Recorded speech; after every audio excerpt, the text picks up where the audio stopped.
নমস্কার বন্ধুরা, তো আমার ভিডিওতে তোমাদের অনেক অনেক ভালোবাসা। তো আজকে আমি না গলদা চিংড়ি নিয়ে একটা ভিডিও করেছি।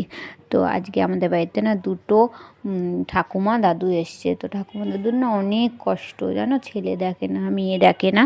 তো আমাদের বাড়িতে আজকে বললো খাওয়া দাওয়া করবে। তো আমরা বললাম চলো আজকে খাওয়া দাওয়া করেই যাও তোমরা। তো আমাদের বাড়িতে চিংড়ি মাছ এনেছে বলে আমার মেয়ে আর ছেলে, দেখো মেয়ে ওকে ভয় দেখাচ্ছে, ওর তো অত ভয় পায় না, ও কোনো কিছুতেই ভয় পায় না আমার ছেলে। তো চিংড়ি মাছটা নিয়ে ঘাটাঘাটি করছে।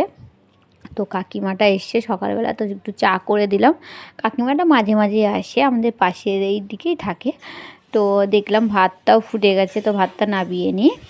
তারপর আমি আমার যেই ঠাকুমা দাদু এসছে, তো ঠাকুমা দাদুকেও চা করে দিয়েছিলাম। তো এই গাটি কচু এই যে কেটেছি, দেখো সেদ্ধ বসাবো। তো সব রান্না রেডি, তো ওদের খাবার দেবো। দেখো এদিকে কাতলা মাছ দেবো, আর এদিকে গাটি কচু চিংড়ি মাছ দিয়ে করেছি।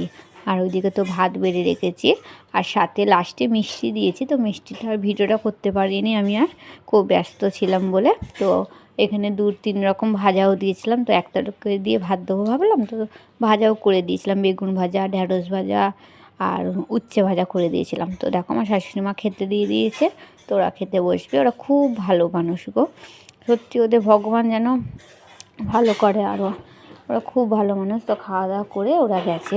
তো কেমন লাগলো ভিডিও অবশ্যই কমেন্ট করে জানিও।